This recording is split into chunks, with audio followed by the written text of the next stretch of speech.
What are some of the daily routines that you have, or is there a weekly routine? I know you do Sunday rituals. I do Sunday rituals. That's like my favorite. That's the biggest. Yeah, that's one of my favorite things. Like just now when I got here to meet you, I got out of my car and I was already in chaos and I needed to do my 5, 4, 3, 2, 1 before I met you because I did not, the one thing I missed on my Sunday ritual was I did not reset my car for the week on Sunday.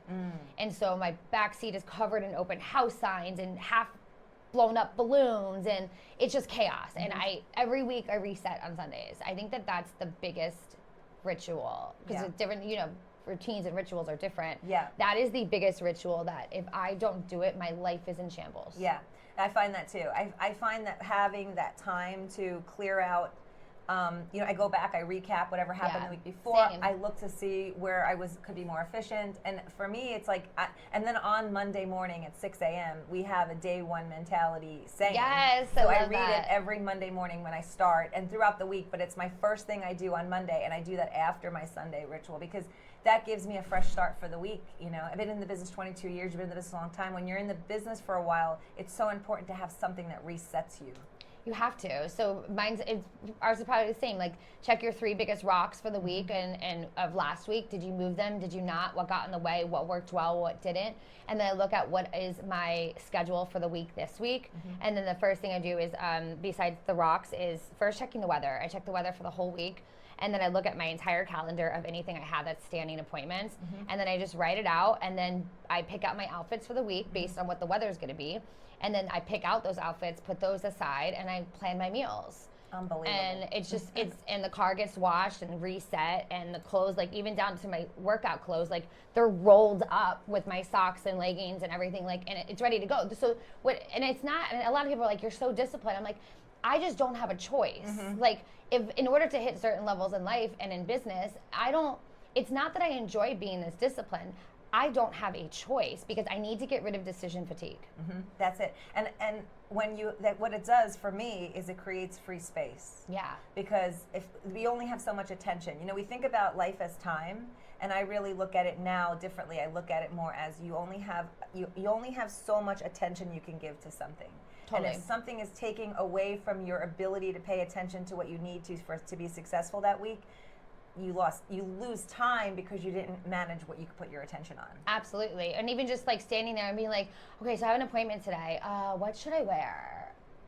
Like I don't have time for that. We don't have time for that. I never check the weather. I'm going to start doing that. Yeah, I check the weather because if I know it's going to be raining, then I'm going to wear different colors. I'm going to wear a different type of shoes that day. Yeah. And maybe, that would be the day I won't get my hair washed. Yeah, right. No, I love that. I'm adding that to my Sunday. We'll plan the blow dries. We just got ours today. That's every 5 days, just little things, and it makes things more efficient. If I know I'm going to be out on appointments and on the road for maybe a day or two, then I'm going to pack different snacks that week versus how much meal prep am I going to do because I have a lunch and I have a dinner reservation somewhere else. You know what I mean? Right. So it's the weather thing is a big deal. Yeah, and I never even thought to do that. That's awesome. I'm going to take that on. I'm stealing that. Yes. And then the savers. I think that the savers and Miracle Morning stuff is phenomenal. Yet what I learned after really mastering the savers was it starts at night.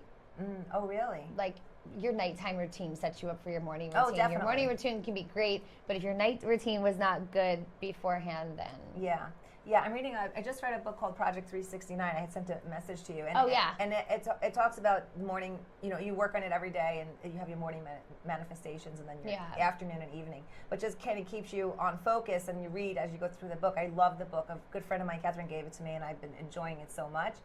But I feel like it's so important to have something that you do at night. So to elaborate on that, when you go to sleep, I've been doing so much research on the mind, and when you go to sleep, whatever you thought last is what's going into your subconscious mind.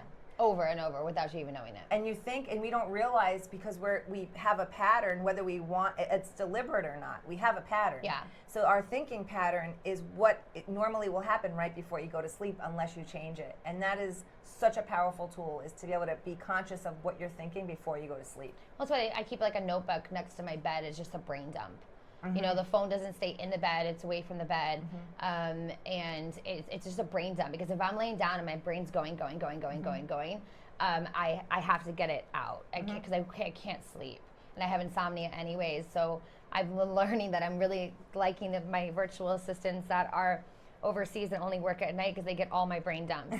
And the best feature that iPhone just came out with is send later text. Oh, I didn't see that. So when you send out a text and you're like, 11 o'clock, man, I didn't call that person back today. I'm like, good morning. I just wanted to follow up with you. And then I really wrote that at 1 a.m. Yeah. But I'm sending it scheduled send at like 9:02 Oh, I didn't even see that. I have to go look Game at that changer. update. Oh, because I do that at night too. Game changer. Yeah, and my husband will do that too. And I'll be like, are you sure you want to send that text? It's 10 o'clock. He's like, oh, right. And I'll think the same thing. And then I forget. And then I don't send anything. Right, exactly. Send later is the best iPhone new feature. Oh my gosh, I love that. I'm stealing a lot of things from you. See, I learned from you too.